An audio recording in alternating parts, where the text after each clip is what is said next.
Greetings to all the dancers at PS253Q. It's Miss Leary here, and today we are reading Dancing in the Wings, written by Debbie Allen, illustrated by Kadir Nelson. Let's begin. Dancing in the Wings.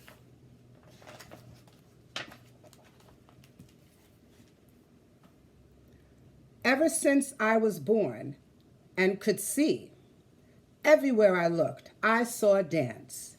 In the clouds as the wind blew them across the sky, in the ripples on a pond, even in the sea of ants marching up and down their hills. Dance was all around me. Dance was me. My mom calls me sassy, 'cause I like to put my hands on my hips and 'cause I always have something to say.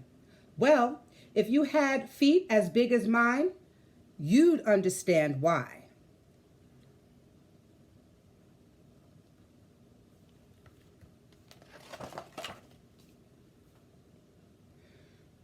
You should join the swimming team since you got those long toes and don't need any fins. My older brother Huey teased.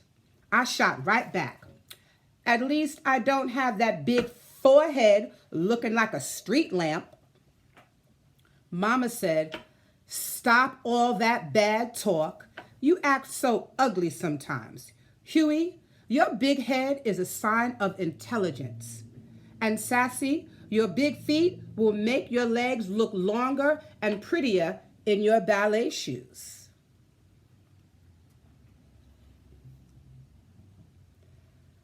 My legs were longer, all right, so long that when I went to Tondu, point my toe at the bar, I tripped Miss Catherine, our teacher, who was coming down the line, looking the other way. Splat!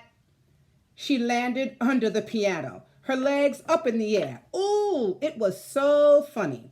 Even she had to laugh. "Sassy," she called out, "I'm going to tie orange bows on those big feet." "Sorry, Miss Catherine," I answered. "But if you don't wear your glasses, you still won't see them." One thing for sure, because of my long legs and big feet, I could jump higher and spin faster than anyone else.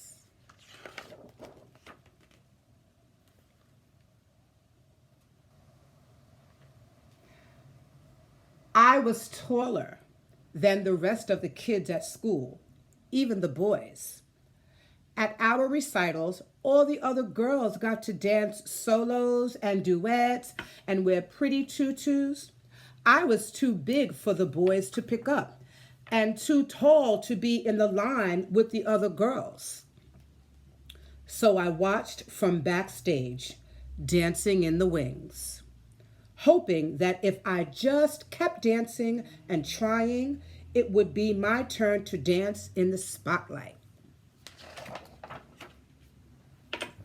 One day at the end of ballet class, Miss Catherine announced, "Mr. Debato from the Russian school is coming next week to look for talented young people for the Summer Dance Festival in Washington, D.C. The whole room turned into a whirlpool of excitement.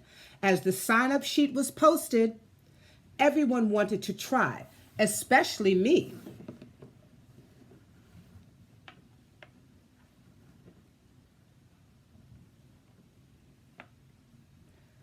But as I wrote my name down, I heard two girls, Molly and Mona, giggle. Mona said, "Oh, please. She'll never make it. They said talent, not a tyrannosaurus." My heart seemed to stand still. For once, I had nothing to say. I couldn't hide the tears I felt welling up in my eyes, so I just grabbed my dance bag and I ran to the parking lot.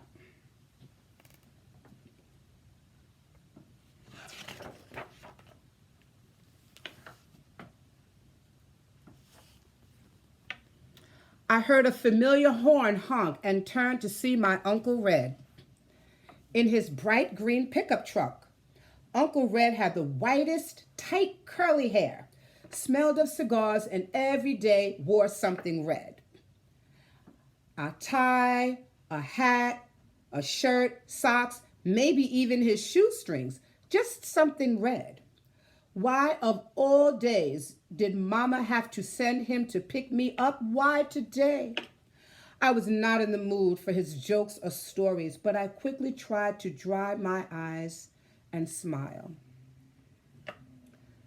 I got a good one for you today, Sassy. What did the banana say to the monkey? Split! Get it? Split? Banana split? I started to cry. Sassy, what's wrong? He asked. I told him what happened. I'm just so much taller than the other dancers, Uncle Red. Sassy, he said, you got to look at that as a gift. Being tall means you can see all around, so you can always find the right path to take. No, I said, it means I stick out like a big acne bump on someone's nose. I'll never get to dance. It's a waste of time for me to go to that audition. Listen, gal, said Uncle Red. If I was as tall and pretty as you, I wouldn't need to wear red so people know it's me coming and going. All you got to do to make your mark on the world is walk into a room.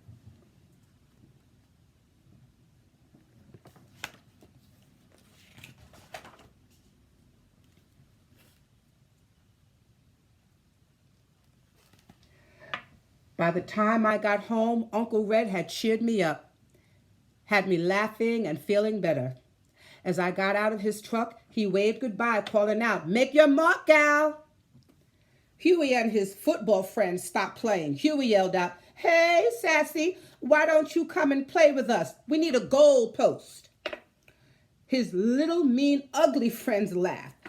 Boy, did that make me mad. "Sure, if we can use your big head for the ball," I shouted back. His friends screamed with laughter.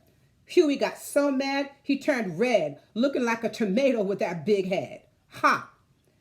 We were just about to go at each other when Mama called us inside.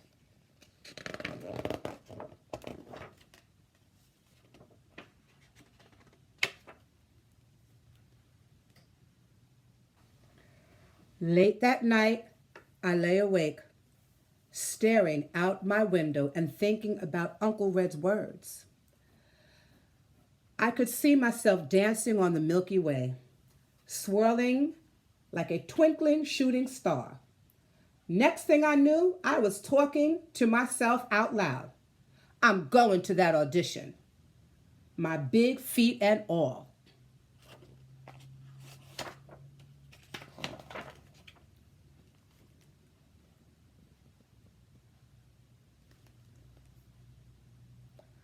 On the day of the tryouts, kids came from all over the city. It was so crowded, everyone was expected to wear black, but like Uncle Red, I picked my own color, bright yellow. And instead of standing in the back, I squeezed between Molly and Mona. Right in the front row, I ignored their snickering. Miss Catherine came in and introduced Mr. Debato. Everyone applauded. Boy, was he short. Couldn't have been more than 4 feet 9 inches tall. He started walking down the rows, pacing back and forth, just looking at us. Then he stopped right in front of me and said, "Young lady, why are you wearing that loud yellow leotard? I'll need to put you in the back, and I'll need to put on sunglasses to see you. And to see anybody else, please go to the back row."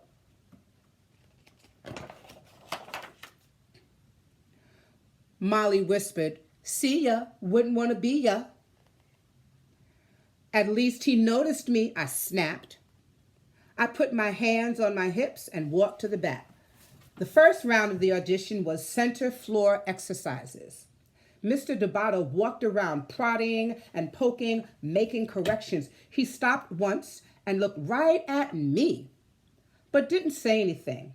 I held my breath as he dismissed almost half the kids after the first round, but not me.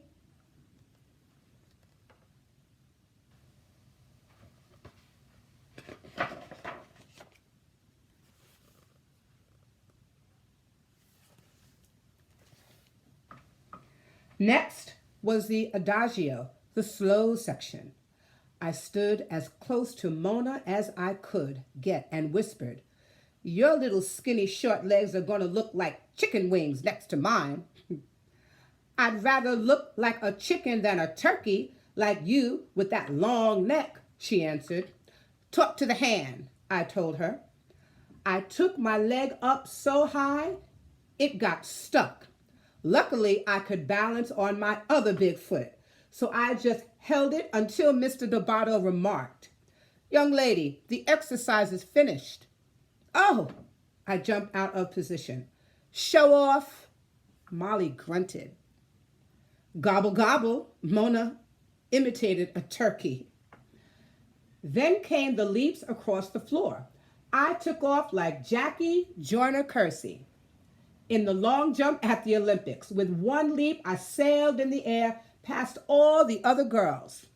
Molly and Mona watched, looking pea green with envy. When I finished, Mr. Dobato yelled, "Young lady, you must learn to dance to the music. Up on the count of 1, down on the count of 3, 3, not 5.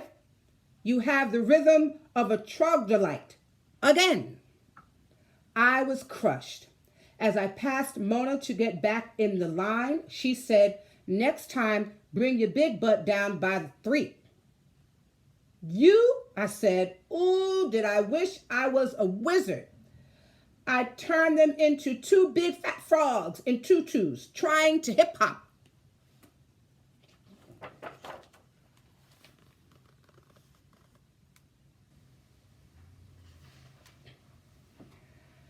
By the end of the day, there were only 7 of us left. Mr. Dobato called out everyone's name except mine and asked them to step forward. Standing alone, I really had to fight to hold back my tears.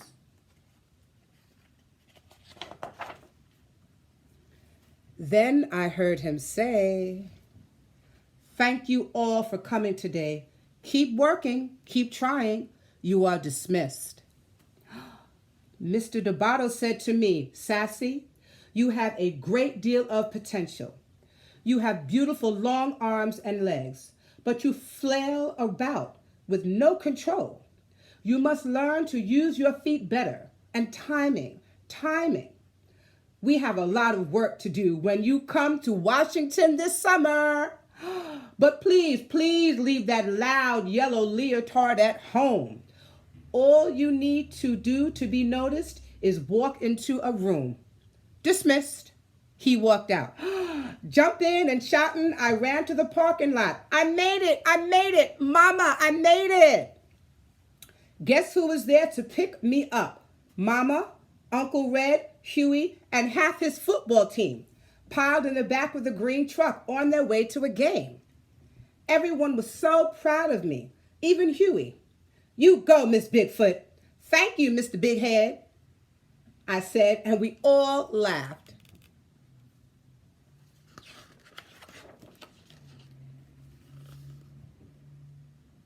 In Washington, D.C. 1 month later, Mama and I boarded the plane for Washington, D.C. She held my hand as my heart pounded when we landed. At the school, there were young dancers from Russia, Mexico, France, China, Cuba, Brazil, New York, Texas, and long-legged me from Inglewood, California. In class on the first day, Mr. Dobato introduced me to his 12-year-old protege, a boy named Dwight, who was 5 feet 10 inches tall. "Dwight, I think I have found you a partner. Meet Sassy."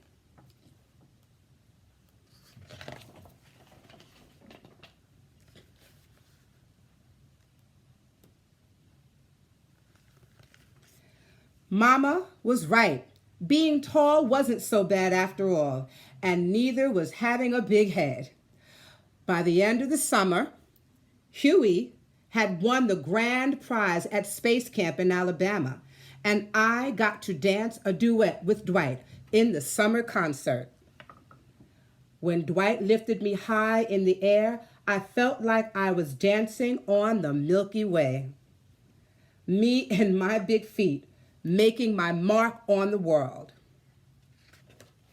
And that is the end of Dancing in the Wings, written by Debbie Allen and illustrated by Kadir Nelson.